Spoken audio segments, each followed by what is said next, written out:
Hi guys, this is Arushi and I welcome you all to our channel Science Guruji। आज हम आ चुके हैं lecture number 4 bio के chapter पे, जिसका नाम है फंडामेंटल यूनिट ऑफ लाइफ। अगर अभी तक आपने इसके पहले वाले लेक्चर्स नहीं देखे हैं तो साइंस गुरुजी चैनल पे जाकर आप पहले वाले लेक्चर्स ज़रूर देखिएगा और इस वीडियो का लिंक ज़्यादा से ज़्यादा अपने फ्रेंड्स के साथ शेयर कर दीजिएगा ताकि और लोग भी हमारी क्वालिटी एजुकेशन का फ़ायदा उठा सके। हम अपना एक लेक्चर बहुत पॉजिटिव एक तरीके से स्टार्ट करते हैं, मोटिवेशन से स्टार्ट करते हैं। जैसे कहा जाता है कि हमें अपनी ज़िंदगी से ना शब्द हटा देना चाहिए। कई लोग होते हैं जिनको ना सुनने की आदत बिल्कुल भी नहीं होती है, इस वजह से उनके व्यवहार में भी वो चीज़ें दिखने लग जाती हैं। पहले मेरे साथ भी कई बार ऐसा होता था कि मुझे ना सुनने की आदत बिल्कुल भी नहीं थी। कोई चीज़ को मना हो जाए मेरा पूरा दिमाग खराब हो जाता था, पर ऐसा हमारे साथ नहीं होना चाहिए। हमें सिचुएशन के हिसाब से कोप करना आना चाहिए। तो कहते हैं कि अपनी ज़िंदगी से नो मोर शब्द को हटा दो। कोई कहता है ना कि मैं ये कल कर लूँगा, नहीं, no more I will do it tomorrow, ख़त्म कर दो ये चीज़। No more buts, no more ifs, no more can'ts. आप ये बोलते हो कि बहुत डिफ़िकल्ट है यार, उस शब्द को अपनी डिक्शनरी में से ही हटा दो। Waiting for it to get easier. हम सोचते रहते हैं कि इस चीज़ को हम तब करेंगे जब ये थोड़ी ईजी लगने लग जाएगी, पर जितना आप किसी चीज़ को इग्नोर करते हो, उसको छोड़ देते हो, कल पे वो चीज़ उतनी ही ज़्यादा आपको परेशान करने लगती है, उतनी ही ज़्यादा डिफ़िकल्ट हो जाती है। जैसे कि या आप कहते हो कि यार मेरे पास तो ये करने के लिए पैसा ही नहीं है।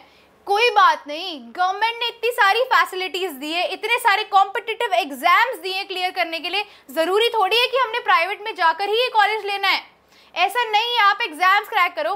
कई बार क्या होता है कि हम लोग जल्दी के चक्कर में भी प्राइवेट कॉलेजेस चूज़ कर लेते हैं, गवर्नमेंट कॉलेजेस की कट ऑफ आने का वेट नहीं करते हैं।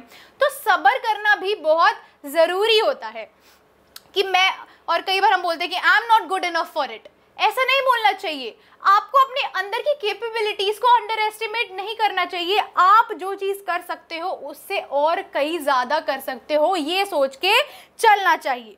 सो विद दिस अपनी लाइफ से नो मोर बट इफ्स हटाकर चलिए हम अपना एक लेक्चर स्टार्ट करते हैं। NCERT is our Bible. जो भी मैं पढ़ा रही हूँ बेसिक टू हाई लेवल सब कुछ एनसीईआरटी बेस्ड है। एनसीईआरटी लेकर पढ़िए, साथ में नोट्स बनाते रहिए, कोई भी चीज़ मुश्किल नहीं लगेगी। साथ में मैं आपको इसके क्वेश्चन आंसर्स भी कराऊंगी, क्विजेस भी कराऊंगी, ताकि कोई भी कंफ्यूजन ना रह जाए। एनसीईआरटी डिफ़िकल्ट नहीं होती है, बस उसको क्रैक करने का तरीका आपको आना चाहिए। मैंने अपने लास्ट लेक्चर में कुछ एग्जाम्पल्स बताए थे कि एनसीईआरटी कैसी लाइंस उठा के दे देती है। आज भी मैं वो बताऊंगी कि सेम लाइन आज भी आई हुई है तो उसको हमें कैसे पढ़ना चाहिए। अपने लास्ट लेक्चर में हमने कवर किया था एंडोप्लाज्मिक रेटिकुलम के बारे में, स्मूथ एंडोप्लाज्मिक रेटिकुलम कवर किया था और रफ एंडोप्लाज्मिक कवर किया था। उसके बाद हमने उसके फंक्शंस देख लिए थे। Then we have covered ribosomes and their functions. Golgi apparatus देखा था, उसके फंक्शंस देखे थे। लाइसोसोम देखा था और उसके फंक्शंस देखे थे। ये हमने अपने लास्ट लेक्चर में कवर किया था। अगर नहीं देखा है तो जाकर देख लेना। आज हम लोग स्टार्ट कर रहे हैं माइटोकॉन्ड्रिया से। माइटोकॉन्ड्रिया के पहले हम स्ट्रक्चर की बात कर लेते हैं कि वो दिखने में कैसा लगता है। पहले आप यहाँ पर इस डायग्राम को देखो। देखने में आपको एक रॉड लाइक स्ट्रक्चर नहीं दिख रहा, तो हमने इसका स्ट्रक्चर कैसा बोल दिया? रॉड शेप स्ट्रक्चर बोल दिया। और ये आपको कहाँ तैरता नजर आ रहा है? साइटोप्लाज्म के अंदर होता है। कहाँ पर प्रेजेंट होता है? साइटोप्लाज्म। और इसको आप लाइट माइक्रोस्कोप की हेल्प से देख सकते हो।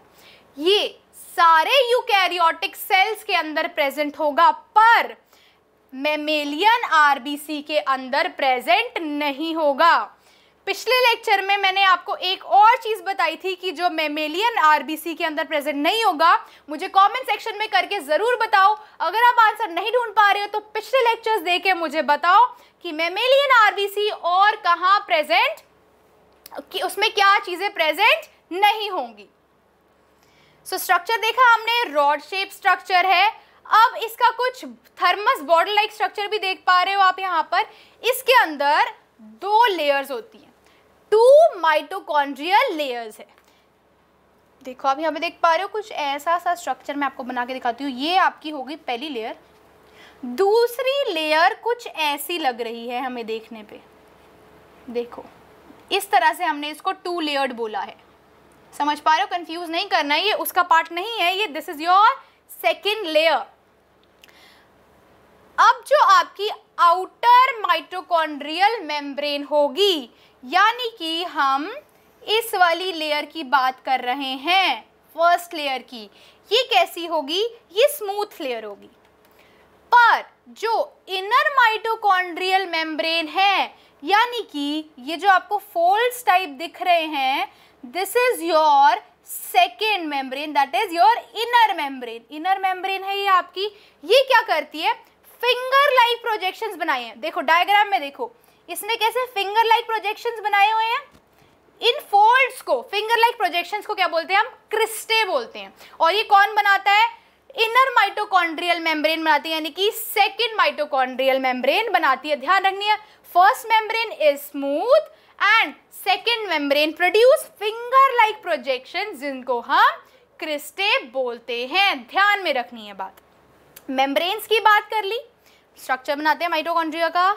इनर मेम्ब्रेन की बात कर ली, आउटर मेम्ब्रेन इनर मेम्ब्रेन दोनों की बात कर ली। अब इसके अंदर जो मैट्रिक्स है वो कैसा है? मैट्रिक्स की बात कर रहे हैं। मैट्रिक्स है ग्रैन्युलर। देखो ग्रैन्युलर वर्ड बहुत बार आता है, मतलब वो डेंस है, उसकी कंसंट्रेशन कैसी है? डेंस है, उसके ग्रैन्यूल्स भी हैं उसके अंदर।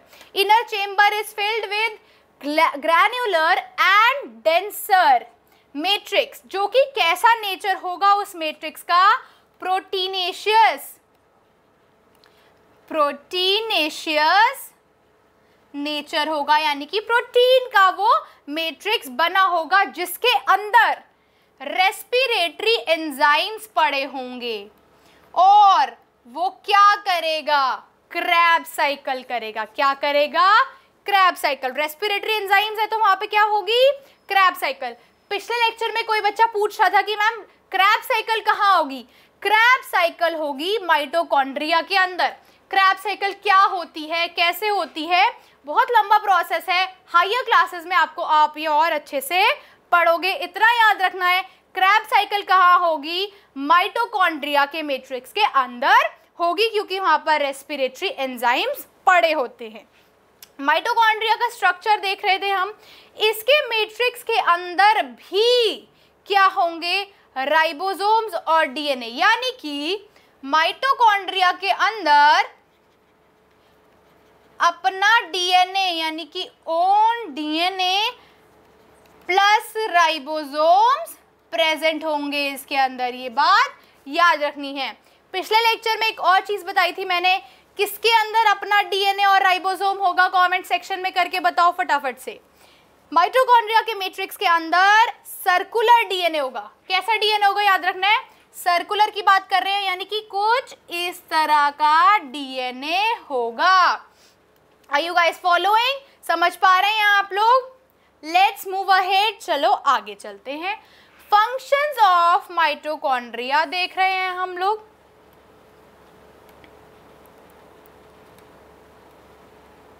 Just a second guys. चलो माइटोकॉन्ड्रिया का स्ट्रक्चर देख रहे हैं।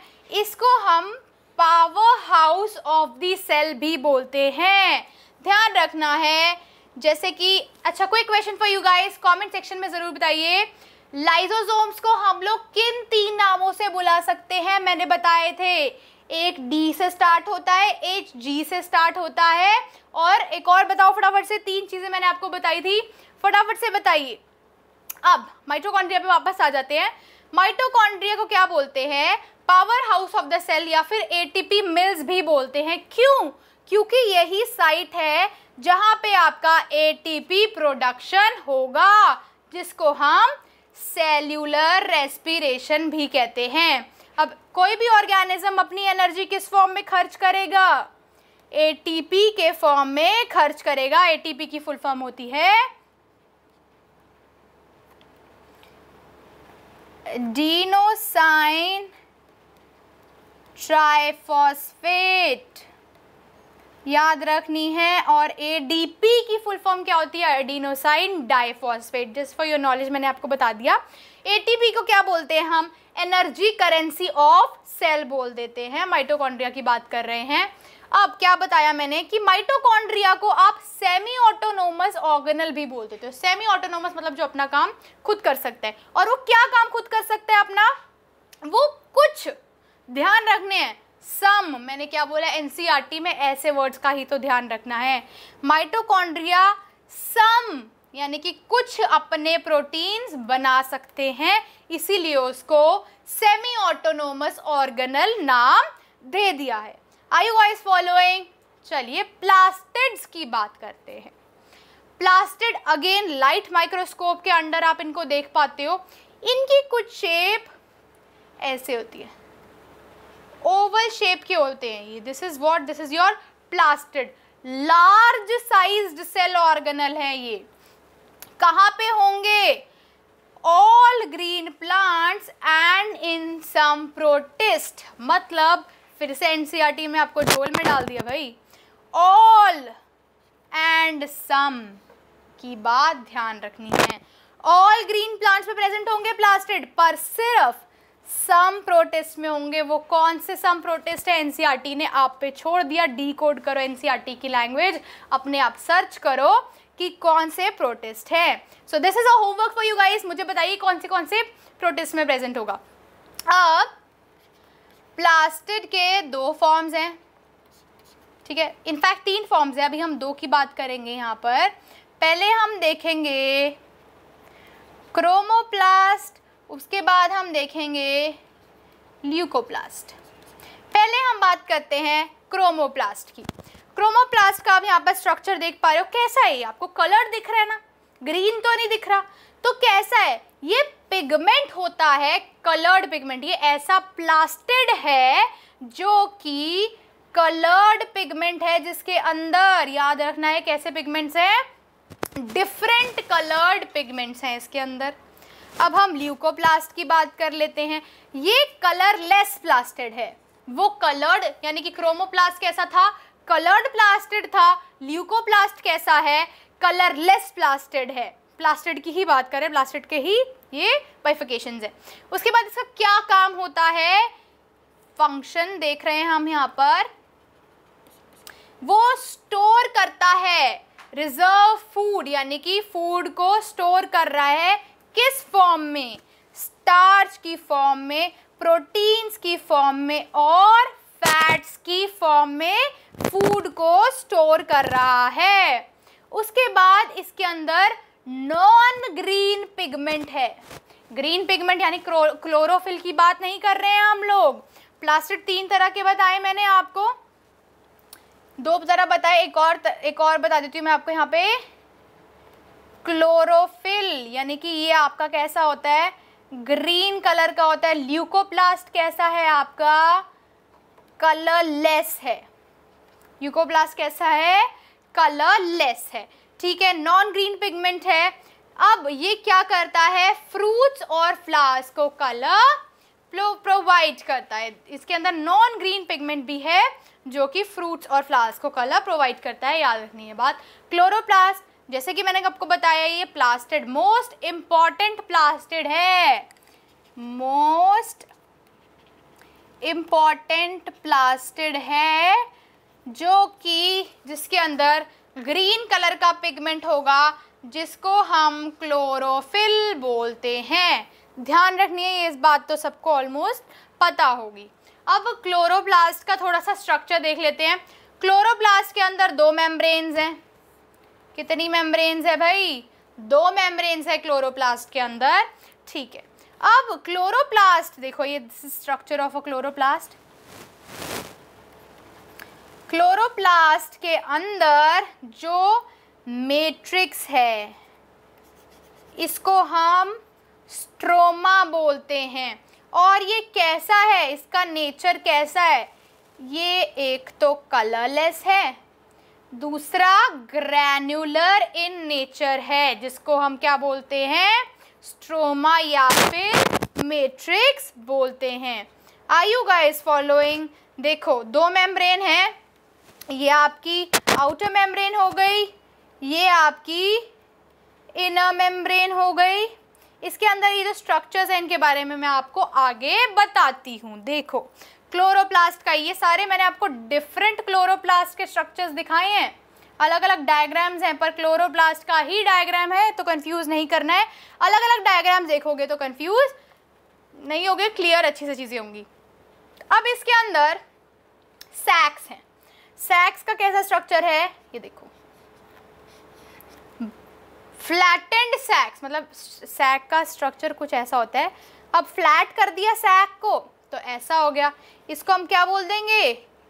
फ्लैटेंड सैक बोल देंगे।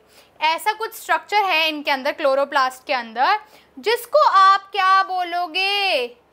ग्रैना बोलोगे। कहाँ पे प्रेजेंट होते हैं ये? आपके मैट्रिक्स या फिर स्ट्रोमा के अंदर प्रेजेंट है। याद रखना है, मैट्रिक्स या फिर stroma is one and the same thing. Okay, are you guys following? दो मेम्ब्रेन्स हैं, ये देख लिया हमने, स्ट्रोमा है इसके अंदर, फिर फ्लैटेंड सैक लाइक स्ट्रक्चर है जिसको हमने ग्रैना नाम दे दिया। अब यहाँ पे देखो, ये पूरा एक स्ट्रक्चर क्या बन गया? ग्रैनम।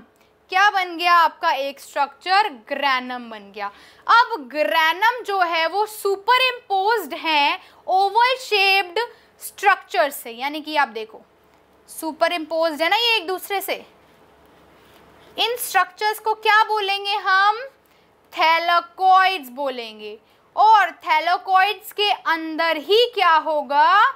क्लोरोफिल होगा।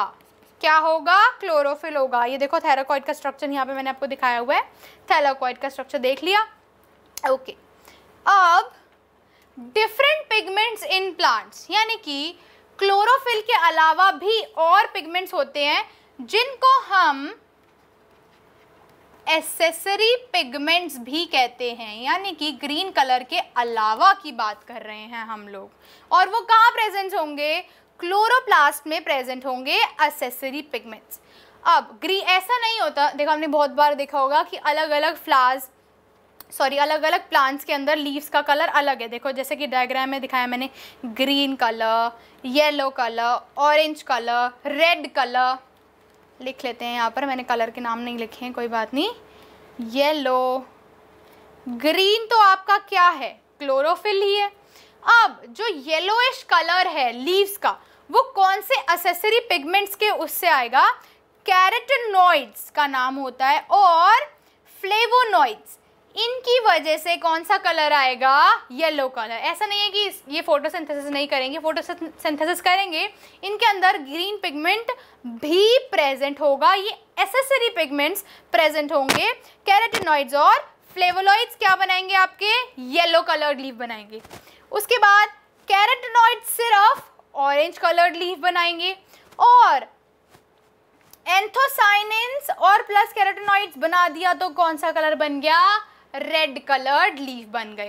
इनके मुझे आप लोग कमेंट सेक्शन में एग्जांपल्स देके बताइए कौन से प्लांट्स के अंदर इन कलर के एसेसरी पिगमेंट्स होंगे। मैं कमेंट सेक्शन में आपको रिप्लाई भी करूंगी। आप क्लोरोप्लास्ट का स्ट्रक्चर देख रहे थे हम लोग। माइटोकॉन्ड्रिया की तरह ही इनके पास अपना डीएनए और अपने राइबोसोम्स हैं। अब आपने क्या करनी है? एक लिस्ट बना लेनी है। इस चैप्टर में हमने बहुत बार पढ़ लिया कि इसके अंदर अपना डीएनए और राइबोसोम है, तो आप क्या करोगे?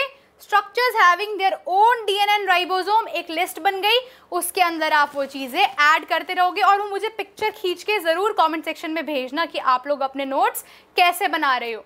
जब ऐसा होता है एक चैप्टर में जो चीज़ बार बार रिपीट हो रही है, उसको बार बार लिखने की जगह आप एक लिस्ट बना लो, उसी में ही एक चीज़ लिख लोगे तो वो वहीं पर एक जगह पर आपकी सिंक्रोनाइज हो गई, बार बार आपको देखना नहीं पड़ रहा। ठीक है, अब क्लोरोप्लास्ट को किचन ऑफ द सेल कहते हैं। क्यों? क्योंकि इसके अंदर फोटोसिंथेसिस हो रहा है। क्या हो रहा है? फोटोसिंथेसिस। इसकी वजह से हम इसको किचन ऑफ द सेल बोल रहे हैं। स्ट्रक्चर एक बार और अच्छे से देख लेते हैं। 2 मेम्ब्रेन स्ट्रक्चर है, आउटर मेम्ब्रेन होगी, इनर मेम्ब्रेन होगी, उसके बाद इसके अंदर ग्राना होंगे, ग्रैनम होगा, मैट्रिक्स होगा, यहाँ पर मैट्रिक्स और स्ट्रोमा लिख देती हूँ मैं, मैट्रिक्स या फिर स्ट्रोमा जो कि आपका कलरलेस है, थैलेकोइड्स हैं जो आपके ओवल शेप्ड आपको यहाँ पर स्ट्रक्चर्स दिख रहे हैं, ये आपके थैलेकोइड्स हैं। ये आपका क्या था? क्लोरोप्लास्ट का स्ट्रक्चर था। अब हम लोग देखते हैं सेल इंक्लूजन्स के बारे में। सेल इंक्लूजन्स क्या होते हैं? ये आपके नॉन लिविंग स्ट्रक्चर्स हैं। कैसे हैं नॉन लिविंग स्ट्रक्चर? मैंने आपको सेल वॉल बताते हुए भी बताया था कि सेल वॉल भी कैसी है? नॉन लिविंग है।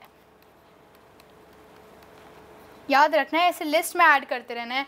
सेल इंक्लूजन्स भी नॉन लिविंग स्ट्रक्चर्स हैं एंड सेल वॉल भी नॉन लिविंग स्ट्रक्चर है। कहाँ पे होगा सेल इंक्लूजन्स? कहाँ प्रेजेंट होंगे? आपके साइटोप्लाज्म के अंदर प्रेजेंट होंगे। अब इसके अंदर क्या हो सकता है? सेल इंक्लूजन्स के अंदर ज़्यादातर आपका फूड मटेरियल होता है जो कि रिजर्व फॉर्म में रखा होता है, रिजर्व फॉर्म में रखा होता है।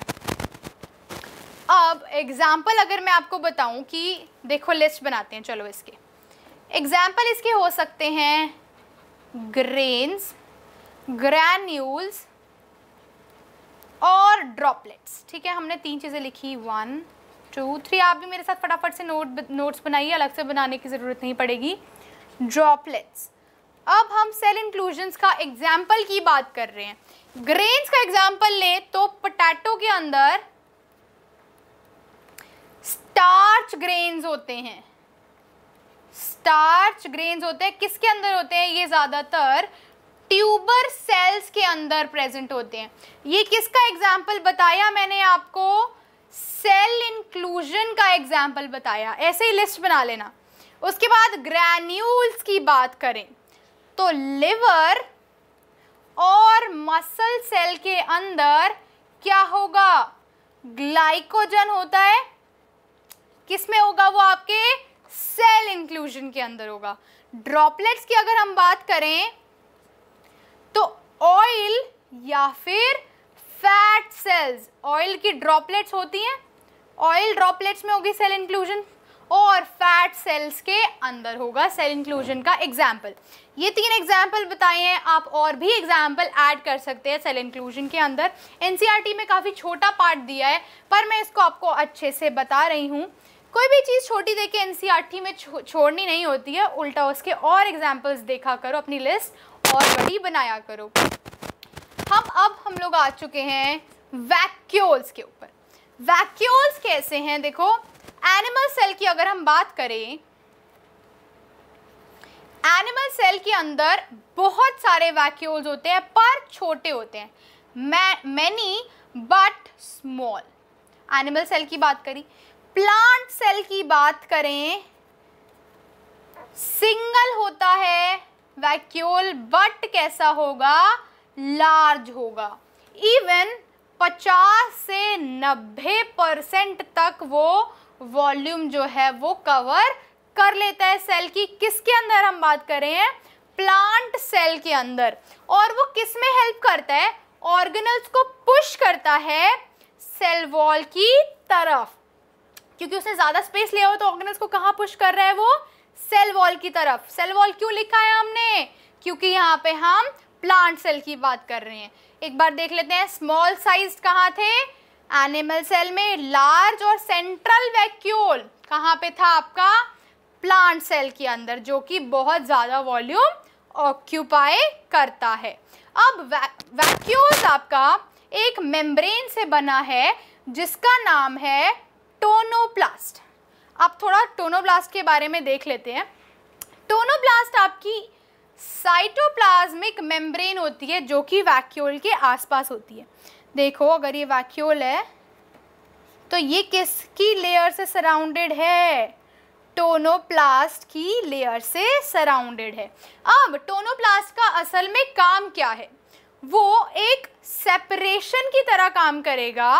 वैक्यूल्स के अंदर जो कंटेंट्स होंगे और सेल के अंदर जो साइटोप्लाज्म है, दिस इज योर साइटोप्लाज्म, इन दोनों के कंटेंट्स को सेपरेट कर देगा। कौन करेगी?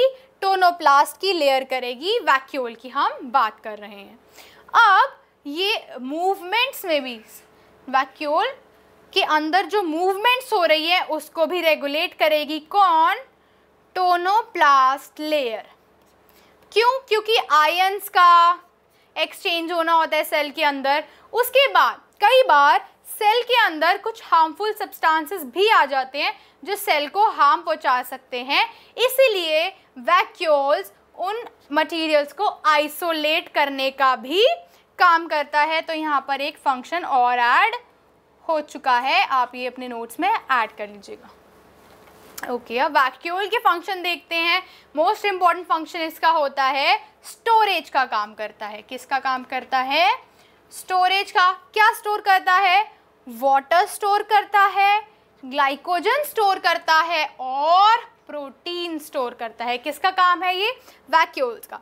अब यूनिसेलुलर ऑर्गेनिज्म का हमने एग्जाम्पल लिया, जैसे कि अमीबा और हम पैरामीशियम की बात करें, ये कैसे हैं? यूनिसेलुलर ऑर्गेनिजम्स हैं। इनके अंदर वैक्यूल क्या करता है? फूड मटेरियल को रखता है और ऑस्मोटिक प्रेशर भी मेंटेन करके रखता है। ऑस्मोसिस हमने पढ़ा था, आप उसको यहाँ से रिलेट कर पा रहे होगी। वैक्यूल के क्या क्या काम हो गए? स्टोरेज कर रहा है किस किस की? वाटर की, ग्लाइकोजन की और प्रोटीन्स की। उसके बाद अमीबा और पैरामीशियम में देखिए हमने क्या करा? फूड मटेरियल को भी रख रहा है और ऑस्मोटिक प्रेशर को भी मेंटेन करके रख रहा है। उसके बाद वैक्यूल वैक्यूल के अंदर क्या पड़ा है? ये देखो, ये वैक्यूल है, ये टोनोप्लास्ट है, इसके अंदर सैप है जो कि भरा हुआ है शुगर से, अमाइनो एसिड से, प्रोटीन से। तो इस सैप के अंदर क्या क्या प्रेजेंट है? शुगर, अमाइनो एसिड, प्रोटीन्स, कुछ मिनरल्स और मेटाबॉलिक वेस्ट जो होते हैं वो भी वैक्यूल्स के अंदर प्रेजेंट होते हैं। तो एक कॉन्ट्रैक्टाइल वैक्यूल होता है और अलग अलग तरह के वैक्यूल्स भी होते हैं। तो उन सब के अंदर जो सैप होते हैं उनमें ये चीज़ें प्रेजेंट होती है। अब प्लांट सेल के अंदर वैक्यूल सेल वॉल के अलावा, सेल वॉल तो आपकी टर्जिडिटी और टफ तो होती ही है, साथ में वैक्यूल भी रिजिडिटी और टर्जिडिटी प्रोवाइड करता है सेल को। अब एक बार हम क्विक रिवीजन कर लेते हैं, देख लेते हैं हमने आज के लेक्चर में क्या कवर करा है। इसके बाद हमारा बस एक लेक्चर बच जाएगा जिसमें हम लोग प्लांट और एनिमल सेल देखेंगे और उसके बाद सेल डिवीजन देखेंगे जो कि बहुत इंपॉर्टेंट पार्ट है। वो मैं थोड़ा आपको अच्छे से एक्सप्लेन करवाऊंगी। लास्ट लेक्चर में बच्चे काफ़ी ज़्यादा इंटरेक्शन कर रहे थे, जीन्स के बारे में, डिवीजन के बारे में पूछ रहे थे। मैं वो सब आपको इस लेक्चर में बताऊँगी। माइटोकॉन्ड्रिया का स्ट्रक्चर देखा, रॉड शेप स्ट्रक्चर है, हर यूकैरियोटिक सेल में प्रेजेंट होगा एक्सेप्ट मेमेलियन आरबीसी। इसके अंदर दो लेयर होगी, बाहर वाली लेयर स्मूथ होगी, अंदर वाली लेयर जो है वो क्रिस्टे फॉर्म करेगी जो कि फिंगर लाइक प्रोजेक्शन है। उसके बाद इसके अंदर जो मैट्रिक्स होगा वो डेंस होगा, प्रोटीनेशियस होगा और उसके अंदर माइटोकॉन्ड्रिया के अंदर क्या होती है? क्रैब्स साइकिल होती है। उसके बाद माइटोकॉन्ड्रिया के अंदर अपने राइबोसोम और अपने डीएनए स्ट्रैंड होता है और याद रखना है कौन सा होता है? सर्कुलर डीएनए स्ट्रैंड होता है। माइटोकॉन्ड्रिया को power house of the cell बता दिया, क्यों? क्योंकि वो एटीपी सिंथेसाइज कर रहा है, सेल्यूलर रेस्पिरेशन हो रही है वहाँ पे। उसके बाद माइटोकॉन्ड्रिया को सेमी ऑटोनोमस ऑर्गेनल बोल दिया क्योंकि वो अपने कुछ प्रोटीन्स बना सकता है। प्लास्टिड की बात करी थी, लार्ज साइज सेल्स ऑर्गेनल्स है, ओवल शेप होती है, सब ग्रीन प्लांट्स में होगा और कुछ प्रोटिस्ट में होगा। ये मैंने आपको होमवर्क दिया है, कौन से प्रोटिस्ट में होगा आपको मुझे बताना है। प्लास्टिड की 3 लेयर बात करी, क्रोमोप्लास्ट, ल्यूकोप्लास्ट, क्लोरोफिल की बात करी।